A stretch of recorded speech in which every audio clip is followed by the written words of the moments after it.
Doctor, આપણે movie જોવાનું avoid નથી કરતા. લાઈક તમે તો કરતા નહીં, કદાચ નહીં કરતા હો, બટ લંચ પર જવાનું, ડિનર પર જવાનું, એ કશું અવોઇડ નથી કરતા. All these amazing things. પણ જ્યારે ડોક્ટર પાસે જવાનું આવે ને, ત્યારે લોકો એમ કે હા થઈ જશે સારું, ઘરે કંઈક કરી નાખ્યું, બીજું કંઈક કરી નાખ્યું. સો how important is it to go to an expert, અને how soon should one do that? ના 100% આ બી સાચી જ વાત છે. ડોક્ટર થી નહીં, એમાં જયારે સ્પાઇન ડોક્ટર ની વાત આવે ને ત્યારે ફિયર ઓલમોસ્ટ 10 times બીજું વધી જાય છે કે સર્જરીની જરૂર પડશે આમ તેમ. પણ 90% પેશન્ટ્સને સર્જરીની જરૂર પડતી નથી હોતી. એ લોકોને normal management, pain management techniques, rest, અમુક મેડિસિન્સ, અમુક ફિઝિયોથેરાપી થી બધું કંટ્રોલમાં આવી જતું હોય છે અને મટી જતું હોય છે.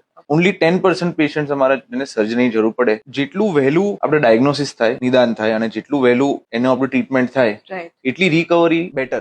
ઘણીવાર પેશન્ટ્સ આવતા હોય છે with severe chronic long standing, neglect કર્યા કરે કે અવોઇડ કર્યા કરે. તો ઘણીવાર એટલો પરમનન્ટ ડેમેજ થઈ ચુક્યો હોય કે સર્જરી પછી બી ઇમ્પ્રુવ થાય પણ એટલી રિકવરી એક ના આવી શકે જેમને એક્સપેક્ટેડ હોય. કેમ કે અમુક ડેમેજ જે થઈ ગયો એ અમારા બી હાથમાં નથી હોતો. That is the importance of early diagnosis and early intervention. અને ખાલી નેગ્લેક્ટ કરીને બીકના કારણે આપણે જે ખેંચ્યા કરીએ ને એના કારણે જે આપણને બેસ્ટ મળી શકતું હોય એ નથી મળતું. So do not avoid, go to an expert right now.